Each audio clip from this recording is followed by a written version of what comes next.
But God, in all His goodness, still allowed moments like this, and no matter how far they might someday be from each other, they would hold tight to the memory of this, what it felt like to be a family who loved each other deeply and cared for the people around the dining room table like they were each other's best friends. The sort of family other people only dreamed about. Bailey closed her eyes and let the music fill her soul. Our God is greater. Our God is stronger. God, you are higher than any other. The beauty of the moment mixed with the sweet sadness of losing Cody, of not knowing where he was or what he was doing. The idea seemed outrageous, really. He hadn't felt this far away when he was fighting in Iraq. Now he was only an hour away in Indianapolis, but it seemed like he'd fallen off the planet. At least, Indianapolis was where she assumed he was, the place he'd been the last time they saw each other. Pastor Mark dismissed them, and Bailey felt her mother give her a side hug. "You were thinking about him." She pressed her cheek against Bailey's. Bailey had nothing to hide where her mom was concerned. She looked straight at her. "How could I not?" "We'll talk later." "Okay." Bailey returned the hug, and they moved into the aisle with the rest of the family. The knowing in her mother's eyes made Bailey grateful. Bailey kept no secrets from her mom, and because of that, they would always be close. Anyway, the conversation would have to come later.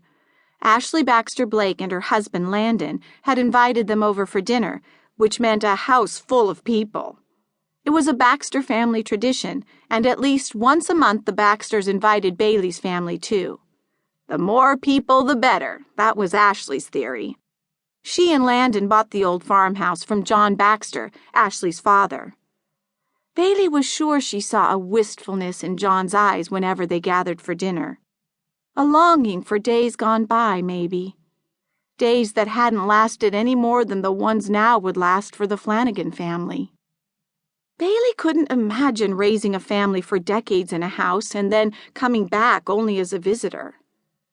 But it was better than having strangers live in the place, especially with all the memories that still lived between the walls and windows. On the drive to the Baxter house, Bailey caught herself more aware than usual that even this, all 8 of them traveling somewhere after church, wouldn't last. She was almost 21, after all, in her 3rd year at Indiana University. She leaned against the car door and listened to her brother's conversations around her. Connor was 17 and closest to Bailey in age. This was his junior year, and he'd finished his final football season as starting quarterback, throwing for more than 200 yards a game, the way Cody had taught him. Connor was class president and debating themes for the Spring Fling Dance, an annual costume event at Clear Creek High.